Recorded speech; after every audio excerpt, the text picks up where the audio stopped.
Good evening, and thank you for joining us tonight for our Village of Alsip board meeting today.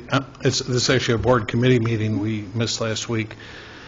So today is January 29th, 2024, and we'd like to call this meeting to order at 7:33 p.m. Can you call the roll, please? Trustee Dalzell? Here. Trustee Juarez-Mendoza is absent. Trustee McLaughlin? Here. Trustee Murphy? Here. Trustee Navas-Barza? Here. Trustee Peretta? Here. Mayor Ryan? Here. We have a quorum. Thank you. Please join us for the Pledge of Allegiance. I pledge allegiance to the flag of the United States of America and to the republic for which it stands, one nation, under God, indivisible, with liberty and justice for all.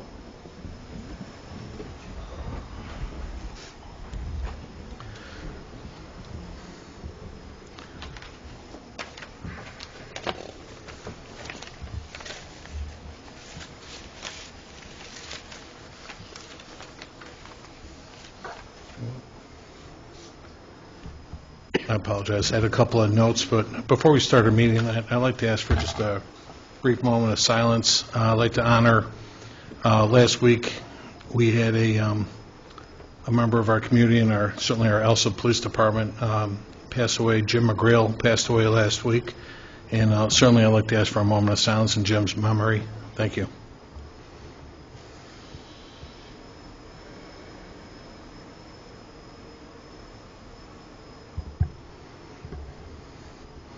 Thank you very much. Jim was Deputy Chief Schultz, thanks for posting on social media and so forth, so most of the community saw that and stuff and too, but Mr. McGrail was a 26-year veteran of the police department. Yes, sir. Yeah, certainly he'd be missed, and his wife Sheila has served us honorably as a trustee here for a number of years too, on a lot of different committees, and certainly between both Jim and Sheila, they did a lot of volunteer work in our community too, with scouting programs and youth programs with Little League and whatnot. So we thank Jim for his service to our community, and certainly our condolences to the McGrail family. First on your agendas this evening was I had on my report was a request to approve the following mayoral appointments, and that'll be first was the Planning and Zoning Commissioners Chuck Rolfson and Joan Ross, with terms to expire January 1st, 2027. Second, letter B on there would be to approve the appointment of Board of Fire and Police Commissioners Kathy O'Hara, which expires March 30th, 2026, and Kevin O'Connell, and that'll expire January 1st of 2027. And then letter C is the reappointment of Police Pension Board members Albert Roca, which expires January 1st, 2025, and James Quinn expires January 1st, 2026. Next on the agenda was a request for a consensus to approve extending the engagement with GovTemps until at least February 28th, 2024, while the village works to hire a new staff accountant. I know we interviewed a staff accountant today, HR and the finance department did, but that was only one interview so far, and they're working diligently to try and find more candidates. And so I'm asking the board if we extend the contract engagement we have with the person upstairs in finance right now. So, Mayor, does February 28th make sense, or would March 31st make more sense? I mean, we're at the end of January now. It would take at least a couple of weeks, even if we extended an offer now, to get somebody in. I just think February 28th is probably cutting it too close. And I would agree with you, Trustee. I mean, in other words, transition is always helpful if the board's willing to go that extra month. Yes. So, yeah, I would suggest changing the date from 2/28/24 to 3/31 of 24. Thank you. Any other comment on that? No, I agree. Thank you. Thank you, Trustee. Madam Clerk, can you call the roll for a consensus to extend our engagement with GovTemps until March 31st, 2024? Okay. Roll call number 1, Trustee Dalzell? Yes. Trustee Juarez-Mendoza is absent. Trustee McLaughlin? Yes. Trustee Murphy? Yes. Trustee Navas-Barza? Yes. Trustee Peretta? Yes. You have your consensus. Thank you. Thank you, Board. Next, we had the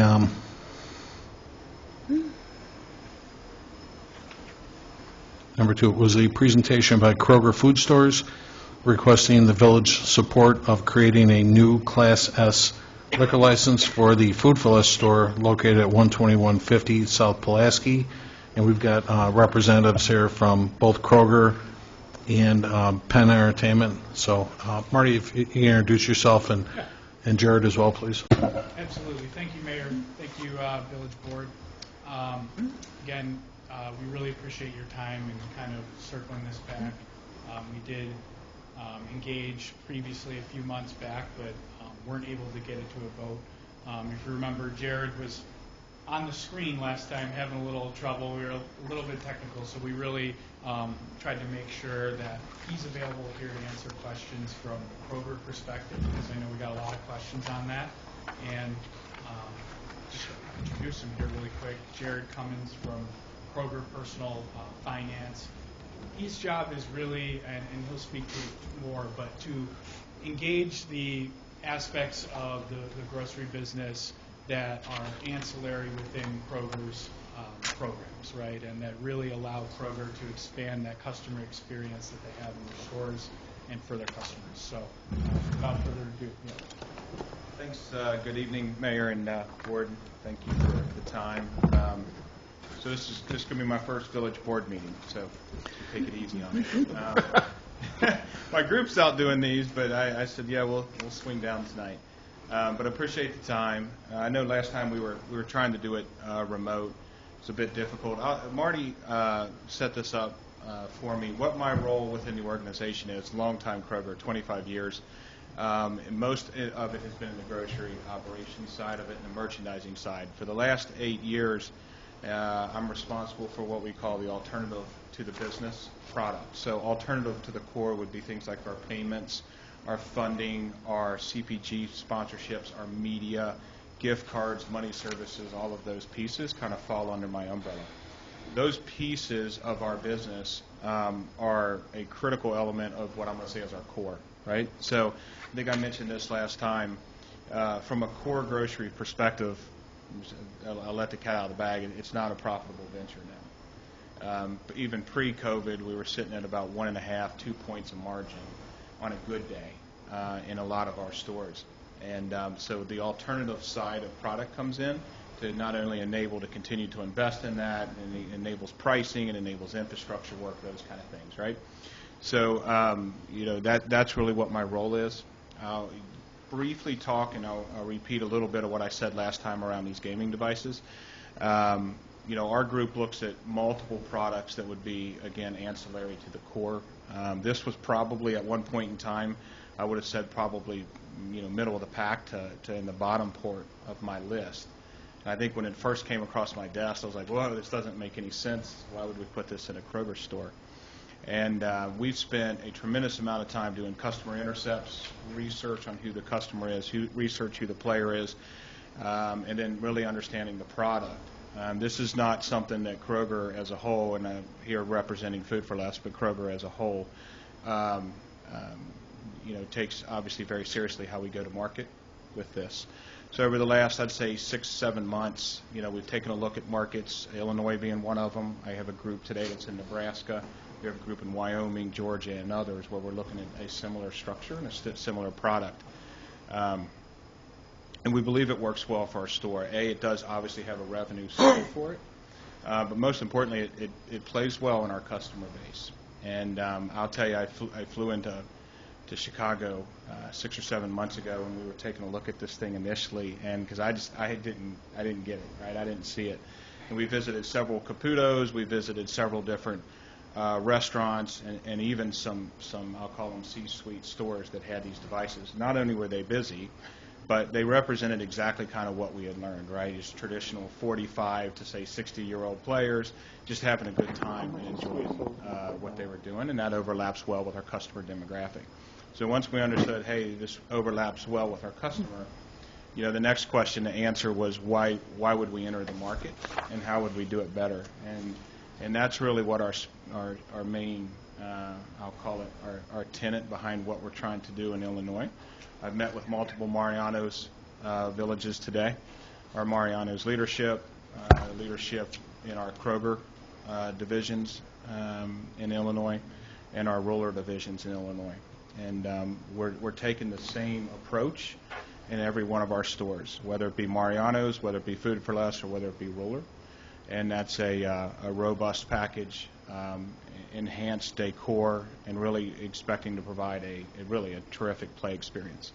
And these guys have had me out, and we've rode the market looking today, and quite honestly, I'm shocked at some of the locations, either from a security perspective or just an overall customer-centric approach. I think that's where we have an opportunity to come in, probably do it better, take advantage, give customers a convenience, give them something else. It's a trip driver to our business, and that's kind of why we're out petitioning for these. Certainly in our Food for Less stores, I was just walking the store over there. It's a nice store. I've seen a lot of different Food for Less across the company. They're relatively standard, but when you look at it from a capital investment and you look at it from an infrastructure, those are the kind of pieces that these products facilitate and help build. So, I'm happy to answer any questions. I know it was quick, and it's probably a little bit of reword from my last time, but happy to answer any questions on it. Actually, Jared, this morning, just in preparation for tonight's meeting, I did just look up any bullet points on Kroger with regard to video gaming, and I did see one actually on the Kroger website on this January 19th of 2024. It said that Kroger currently anticipates that. I'm sorry. They're going to close their acquisition thing of Albertson stores. That's going to happen the first half of Kroger's fiscal 2024. While this is longer than what they originally thought, they knew it was a possibility of the merger agreement just taking longer. In other words, they anticipated it somewhat and stuff then too. Kroger's combination with Albertsons will mean lower prices for more choices for more customers. With a proven record of lowering prices year over year, Kroger will invest $500 million to reduce prices beginning day one, because obviously you're going to own more of the market share of this with Albertson stores is what I'm saying then too, right? Am I reading that right? Yeah, so I want to be a bit careful on answering some of the questions of this. It actually does look like that the merger would delay past Q1. Okay. So we have some litigation that we're working through in Washington State. What I would tell you is it's an interesting thing. So some of the work that I'm doing is how do we realize revenue from that merger? So, when you think about, Albertsons and Kroger, we're actually relatively similar. There's not as much overlap as you would think. When you look at a state map, it basically fills it in. And I think, as Rodney, our chairman, would say, we're the fifth largest, retailer pre-merger. Post-merger will still be the fifth largest retailer. Mm-hmm. But what happens is, Albertsons got 3,000 locations and they're selling Tide, and we have 3,000 locations and we're selling Tide. Automatically, things don't just get better. Right? So, so from a buying power, you bet the Albertsons group is already working, and they've already leveraged, economies of scale there, and then Kroger has as well. So there's the how do you make things don't just arbitrarily raise with merger. So pieces through acquisition is, again, alternative to the core, is how do we leverage that. So I guess a long-winded way of saying the price investment, and that's what Rodney and Albertson's CEO is committed to, is continuing to lower prices through the economies of scale that we get. But part of that comes from the alternative revenue side as well. Thank you for leading, because that's kind of where I was trying to go with this yet too. Is the next thing that was published in U.S. News just last week was that Kroger, major U.S. supermarket chain, has installed sports betting, now even kiosk, in 20 stores in Ohio now too. That's me. I was trending for a while. So yeah, it's an interesting thing. So we started looking at sports as well, and it made sense.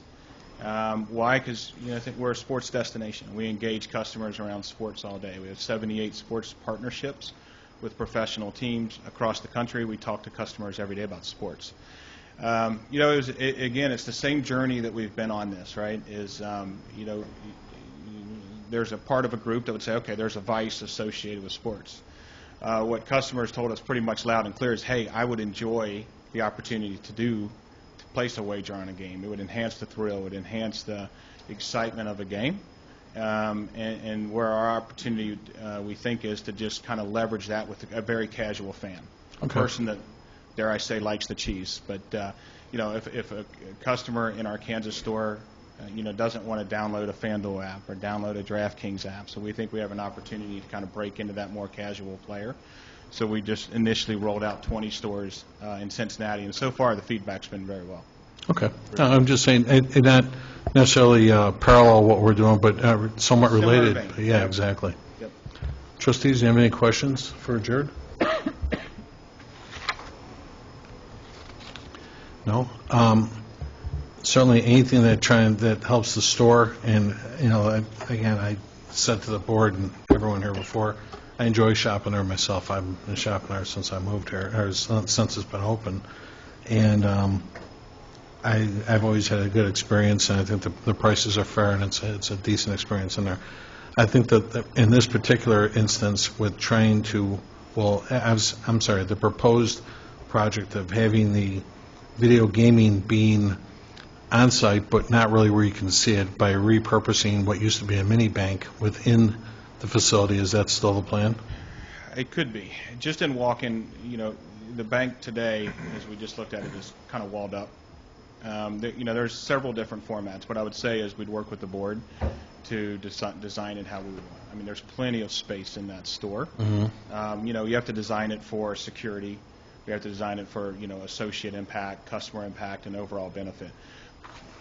If the decision is we'd have to utilize the bank, then it's going to take some capital to restructure that mm-hmm. and refix that. I'm not sure ideally I'd want to do that, because I think there's plenty of open perimeter space that we could solve with either pony walls or partitions to make a nice area. I mean, it's got just walls and walls of open space up front.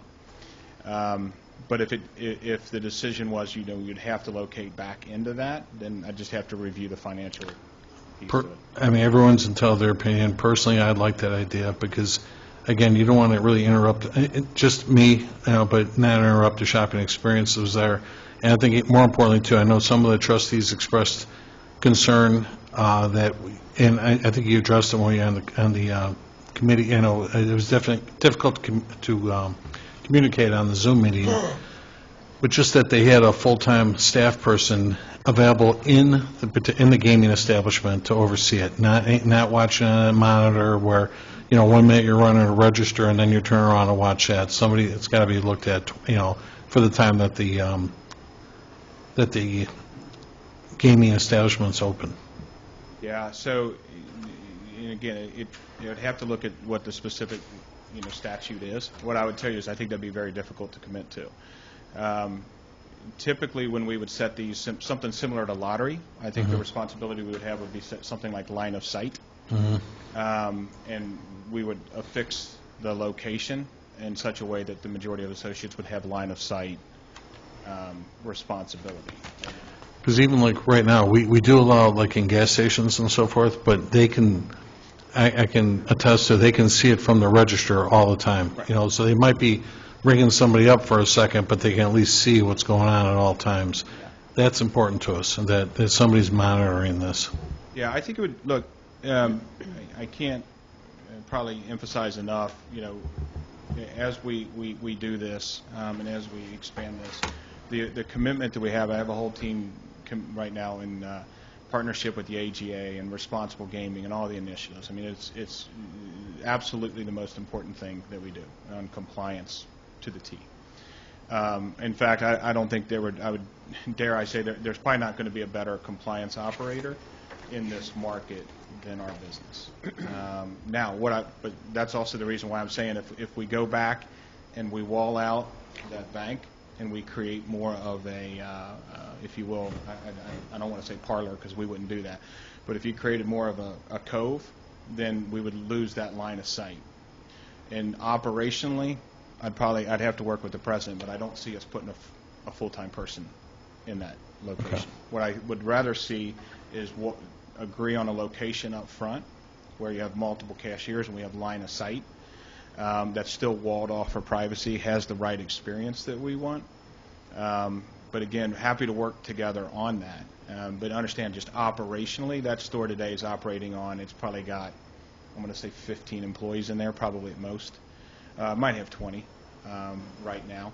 And, you know, if to dedicate one into that space, first of all, there'd be some collective bargaining work we'd have to do there. I'm positive of that. And then just second of all, I think it would be very difficult to do, as we're already facing labor challenges to hire today. Okay. I would respectfully ask then, before we, certainly I'll ask the board to reconsider this as you did, but as you are, I should say. But I'd like to see, and I appreciate the literature that you gave us, but I'd like to see a site plan, if you would. You know, give us a plan of some type with what your intentions are, so we know what, if they agree to it, we got to know what we're agreeing to, you know. And you know the layout of your store, so I think you'd probably be best, be the party to address that and stuff, as opposed to us trying. Yeah, sure. Okay. This is kind of a first for us in the grocery store. This isn't just at the gas stations. And at the gas stations, some folks have had to do build-outs, you know, to maintain a certain amount of retail space because they're so small. But obviously with the square footage that you have, I think we need to know more so what we're getting into here, that's all. Sure. Yeah, I think we would, you know, we're risk adverse, right? So putting something in the back of the store that we couldn't monitor and felt comfortable about monitoring, or it had a security risk, we wouldn't do that. So more than happy to the team can do some renderings of some concepts and kind of what we're thinking, and then provide those back for you to take a look at. Okay. The idea, most of those, remember too, when I say there's 15 associates, most of those are in the front of the store. Okay. And that's where they sit. So again, that's their responsibility, is line of sight. Understood. Trustees, anybody else have any comment? Just one quick question. Within the brochure, you're talking about a 2-drink maximum will be strictly enforced. How would you go about doing that, though, if it's just being monitored by cashiers? How would one necessarily know that they already sold a beer versus somebody else? So, I'm sorry, I need to do that. So the way the system would be set up would be a lockable cooler. Okay, is what the plan is. A lockable cooler, only permissible inside the particular gaming area. You'd have I believe it's a Bassett trained associate to monitor that. So a person would have to literally find that associate in the store. At the front desk, we would have it identified. There'd be a procedure behind it. So they'd have to go up, identify themselves.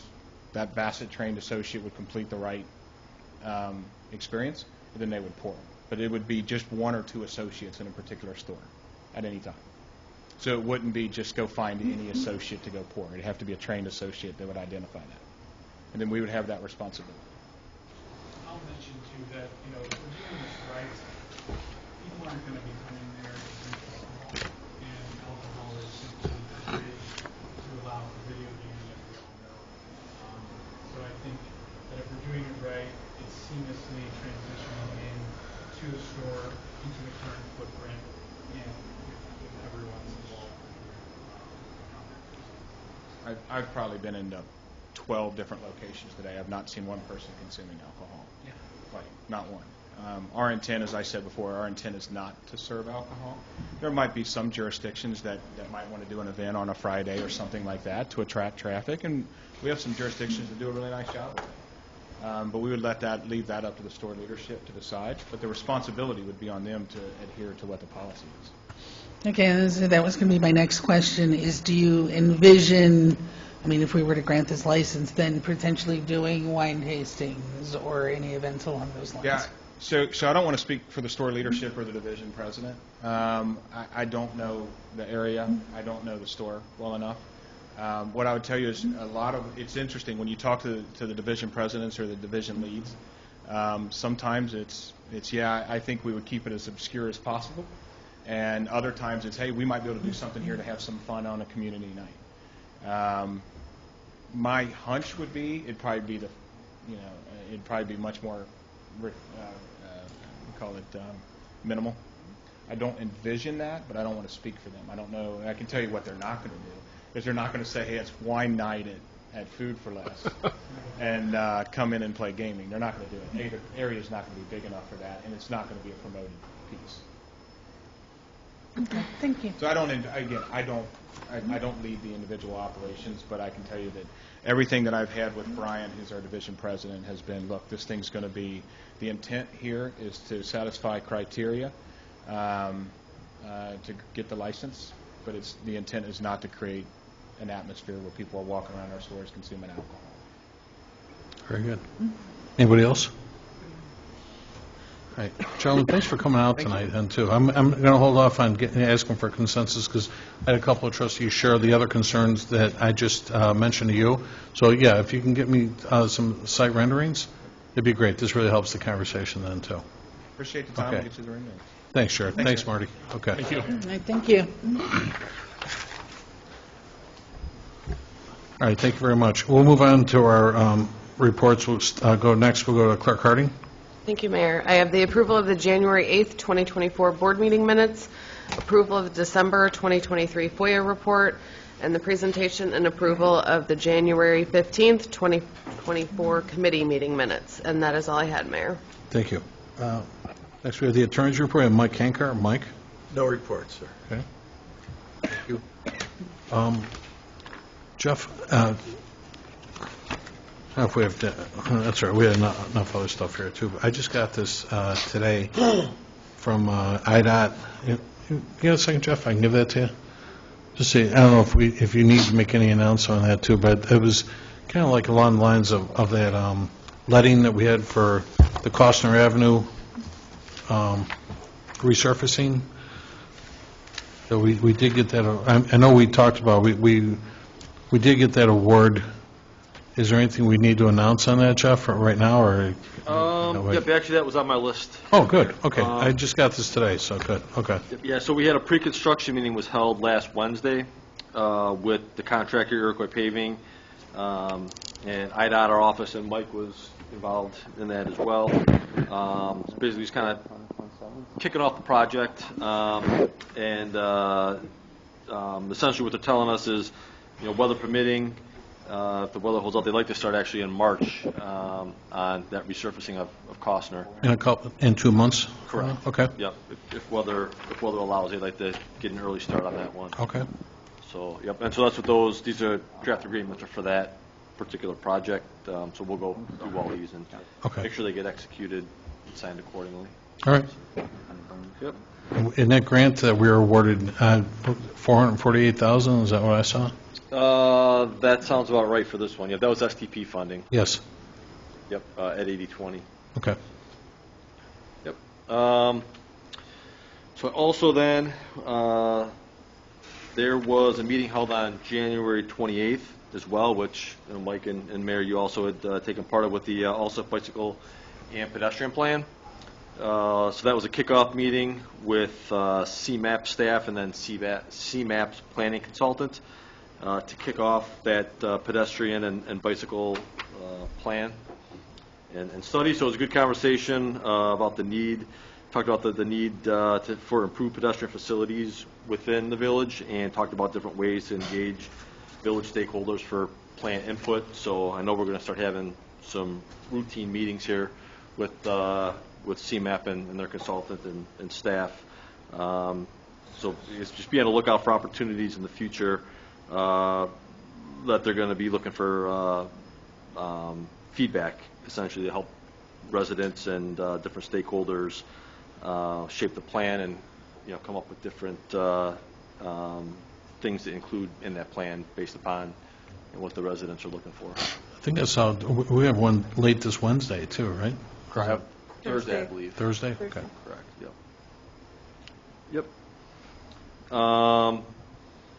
And then also just a reminder of the lead service line material inventory. We had sent the postcards out to 3,000 residents. I think we got 50 or 60 back. So residents can, take a look at those postcards if you received one. I got one. Did you? Yeah.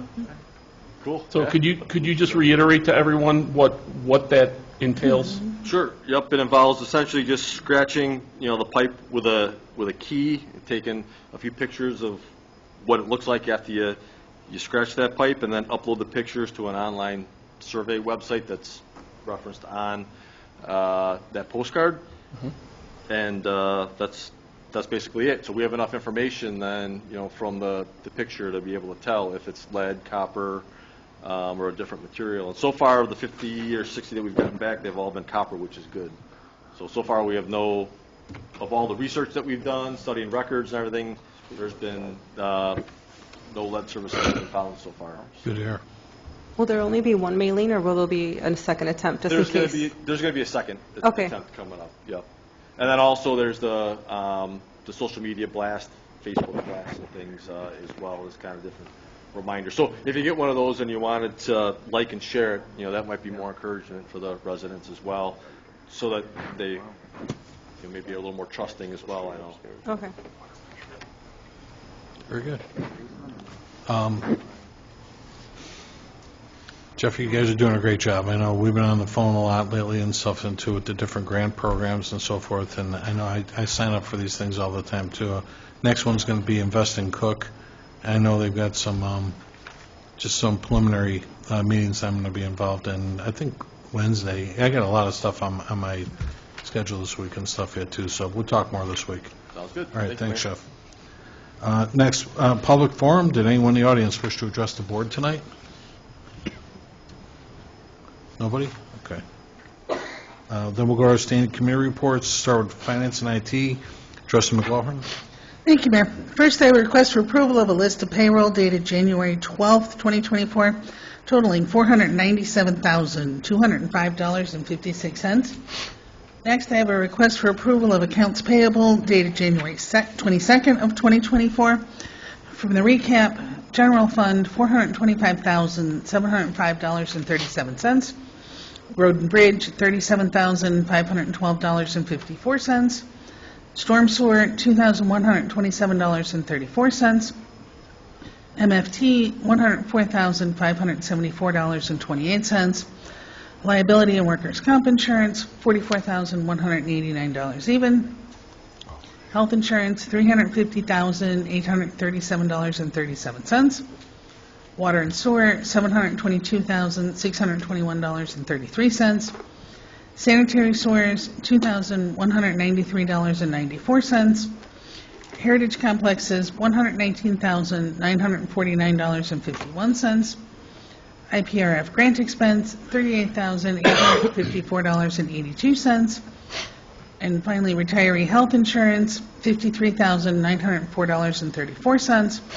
For a grand total all funds of $1,902,469.84. And that is all I have under finance this evening, Mayor. Okay, thank you. Next, we'll go to the Fire Committee report. Trustee Murphy. I have a motion to approve to hire Daniel Toma to fill the vacancy of administrative assistant to the fire chief. The starting pay shall be $23.92 per hour. This is a non-union position.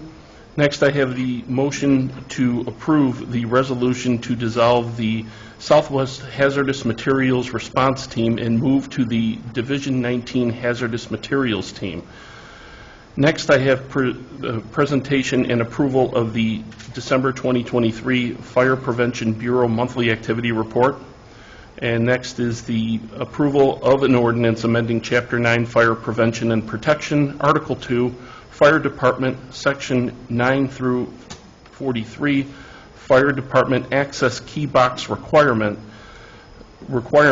of the Municipal Code of the Village of Alsip. And finally, I have Chief Zazinski will provide us an update on the Ladder Truck Committee. Chief? Yeah, I'm going to cut this short. I'm going to hand two handouts. One is the justification of the type of apparatus we're looking at. The other one is several pictures. So the committee itself, we've met 3 times so far. We've gone through what our current ladder truck is. We've looked at our area and come up with an idea what would be best suited for us, and it would be a mid-mount tower ladder. And I got the reasonings behind this in the packet as well, so I'll let everybody look that over tonight. Or I'm sorry, I'll bring it back up at the next committee meeting, so a couple of weeks, whatever, for everybody to look at and ask any questions. Last week we did visit 5 fire departments, looked at several apparatus, several manufacturers, and we're slated to go up to one more, which will be Sutphin. I think February 7th is our last time. So we're getting closer on what we're looking at, and like I said, I'll let you read over this and prepare for any questions you have for me on whenever our next committee meeting is. So that's about it for now, unless anybody's got questions. None? All right, I'll hand out the handouts then. All right, thank you. Next, we'll go to the Police and Traffic Safety Report. Trustee Dalzell? Nothing for tonight's meeting, Mayor. Thank you. Thank you. Next, the Public Work and Boat Launch Committee, committee member.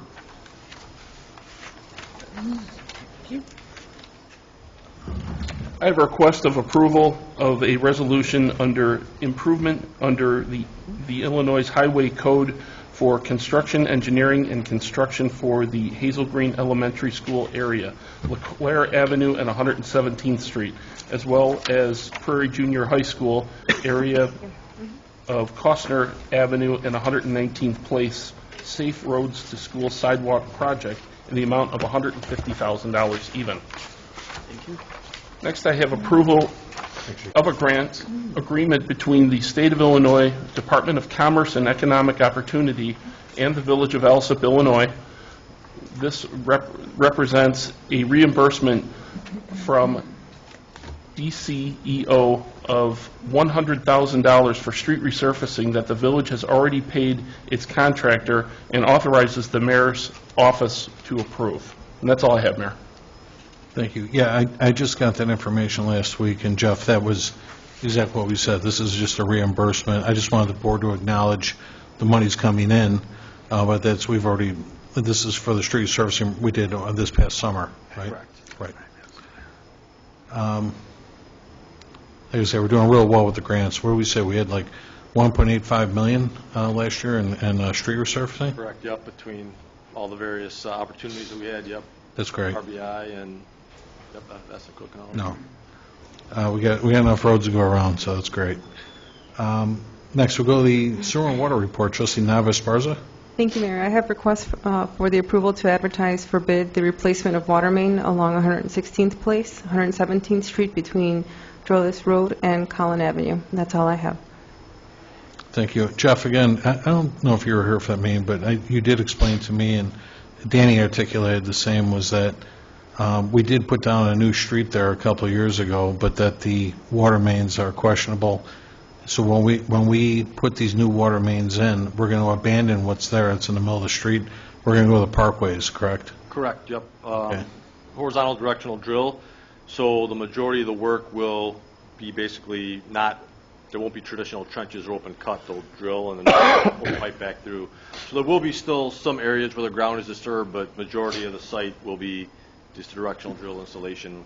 You know, and again, I'm way ahead with this right now, but something I think I want considered is we ran into a couple of problems, and actually it was on Chief Szynski's block just this past summer, when we had just a couple of them, like driveways they had to come up to, and basically we disabled folks getting to their homes, which happens during construction, but some folks actually had their cars up in their garage and they couldn't even get them back out again then too, and that almost never happens. So I mean, I just really want to make sure we're tasked with making sure everyone understands when the time comes. That's why we're going to hit this sooner than later, to look at those instances. But we've also had some complaints over the last couple of years. It doesn't happen often, but with regard to driveways, like let's say for instance accessing B boxes and stuff like that, where we're just fixing the portion of the driveway that was affected.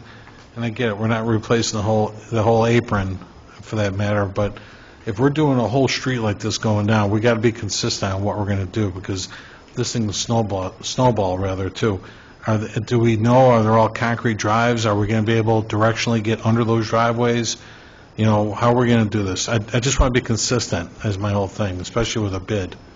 A lot of it is going to depend upon where the service and the B-box is at. So if it falls within a driveway, you know, they're going to need to dig that up in order to access that so that they can connect the B-box to the new main, essentially. Yeah, I mean, no matter what, they're still going to open up the parkway to get to all these service connections. Oh, I get it, but like I said, like we just had one project a year or so ago where 20% of the driveway had to be repaired, and just some people are just upset with the idea that we didn't just do the whole darn driveway type of thing, you know, I mean, if you Speed could, boxes, they shouldn't be in the drive. they shouldn't, but a few were, yeah, I don't know how that happened, but they are.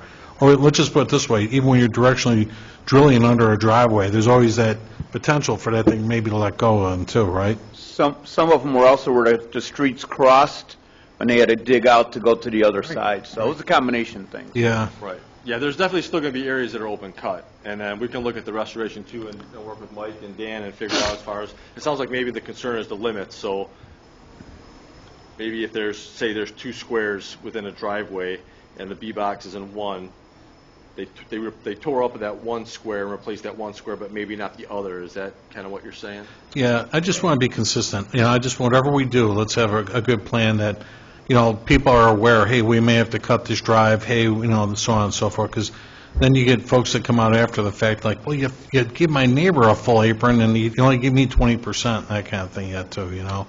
It just helps us at the end, you know, for planning purposes and stuff, that's all. Okay. Thanks, Jeff. Yep, sounds good. Trustee Navas-Farza, anything else? No, that was Okay. it. Building and Health, Trustee Peretta? Thank you, Mayor. No report this evening. Okay. Thank you. Human Resource and Insurance, Trustee Murphy? No report tonight, Mayor. Trustee, I am working with our brokers. I've been in contact with Alliant Insurance, and we are working toward a workman comp quote real soon, yet too. Because as I told the board not too long ago, we are anticipating almost a 27% increase in our workman comp insurance.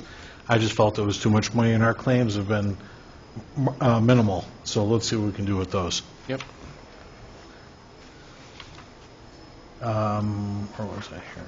Human Resource. Oh, next, Special Committee Reports, Economic Development, Trustee Navas-Farza. No report, Mayor. Okay. Village Properties, Trustee McGlohan. No report this evening, Mayor. Okay.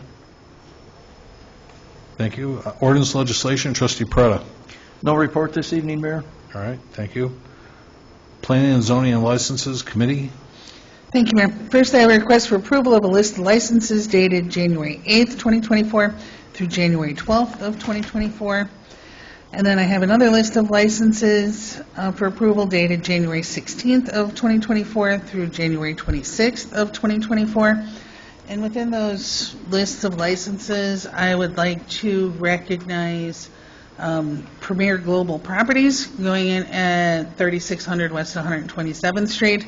I said that was a very long abandoned piece of property, and it's nice to see that it is finally done and we have a business going in. And that's all I have, Mayor. Thank you. You know, I was just looking here.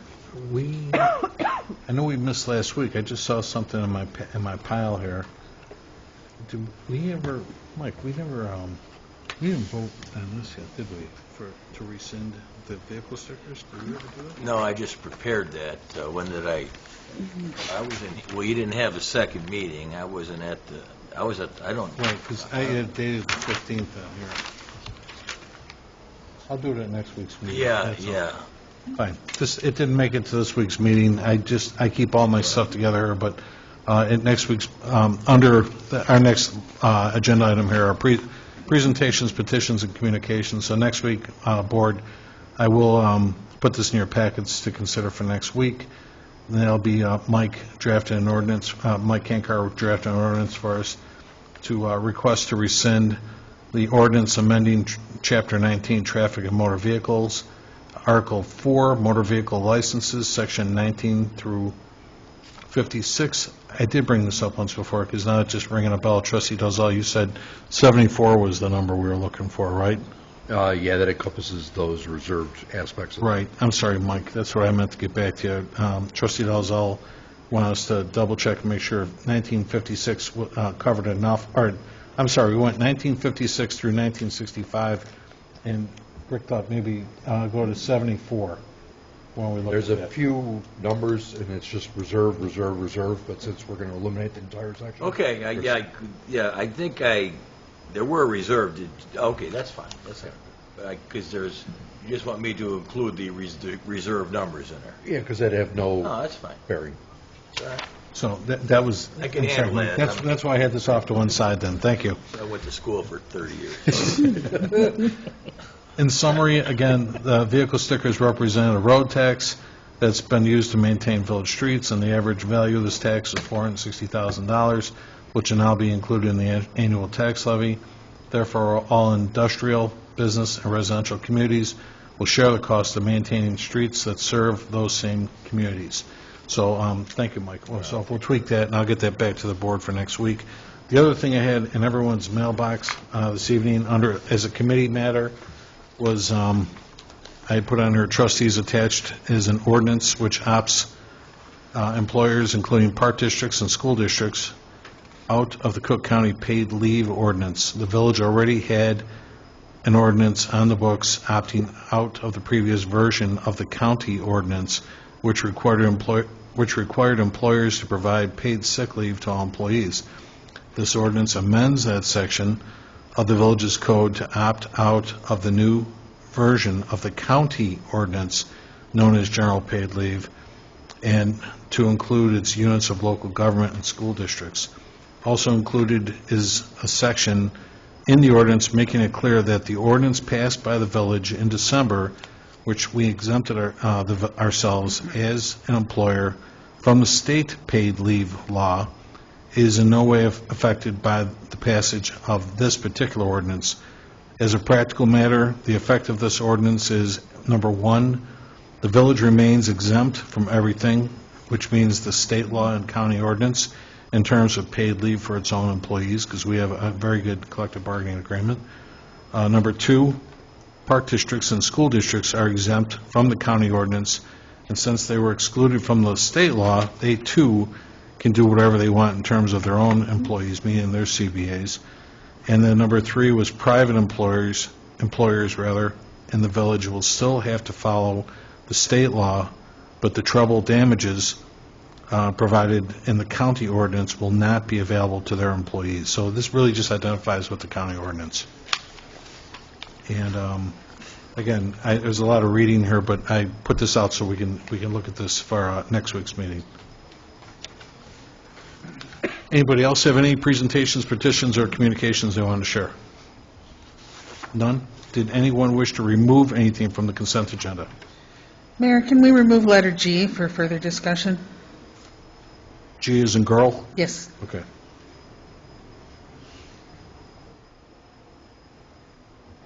Anybody else?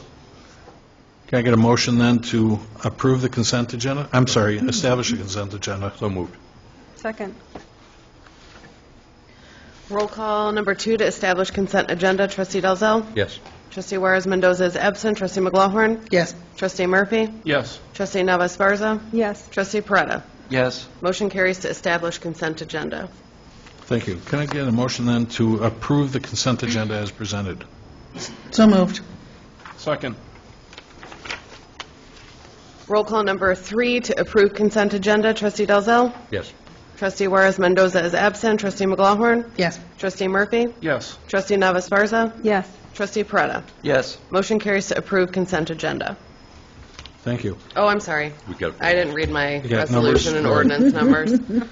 That's what happens when we take a week off. Item H, approval of the resolution to dissolve the Southwest Hazardous Materials Response Team and move to the Division 19 Hazardous Materials Team will now be known as Resolution 2024-01-R-3.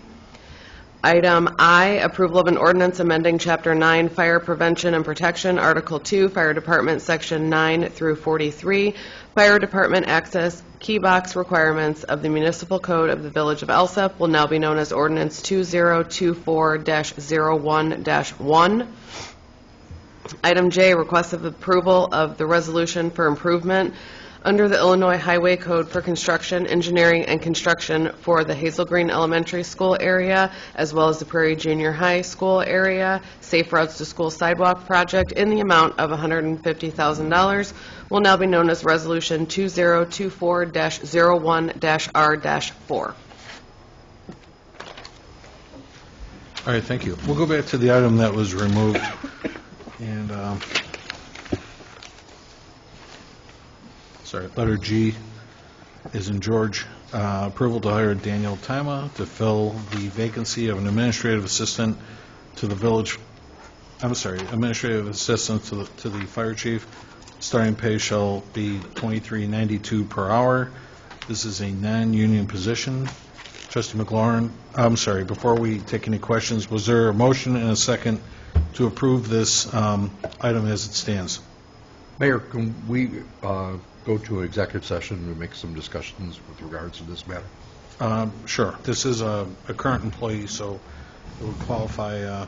Right, the appointment, discuss. employment, compensation, discipline, performance, or dismissal of specific employees of the public body or legal counsel for the public body, including hearing testimony on a complaint lodged against an employee of the public body or against legal counsel for the public body to determine its validity, 5 ILCS 120/2C1. Do we have a motion and a second to do that? I'll make the motion. Second. Motion to recess, not adjourn. Okay, roll call number 4 to recess to closed session. Trustee Dalzell? Yes. Trustee Juarez Mendoza is absent. Trustee McLaughlin? Yes. Trustee Murphy? Yes. Trustee Navas Barza? Yes. Trustee Preda? Yes. Motion carries to recess to closed session at 8:24 p.m. Correct. Thank you very much, ladies and gentlemen, for participating this evening. You know what? Let's go across the hall. Trustees, just take 2 minutes, meet across the hall, and have a brief conversation. Thank you. All right, thank you. We're going to resume our meeting. Time now is 8:49 p.m. And we have one last order of business, and that is on our consent agenda is letter G as in George. And we did make an amendment to this in closed session as far as scale was concerned. So this is going to read now, approval to hire Danielle Tima to fill the vacancy of administrative assistant to the fire chief. His starting pay shall be, we said $22.50 $22.50 per hour. per hour. What'd you say, Chief? And then this certainly this is going to be a non-union position. Is there a motion and a second to approve that action? I'll make the motion. Second. Roll call number 5 to approve item G. Trustee Dalzell? Yes. Trustee Juarez Mendoza is absent. Trustee McLaughlin? Yes. Trustee Murphy? Yes. Trustee Navas Barza? Yes. Trustee Preda? Yes. Motion carries to approve item G. Thank you very much. Did anybody have any unfinished business they want to discuss? Any new business? All right, then I'd like to ask for a motion to adjourn. So moved. Second. All in favor? Aye. Thank you. Well, the time now is 8:50 p.m. Please enjoy the rest of your night, and this will close the business for this 8:50. Thank you. Thanks, trustees, appreciate it.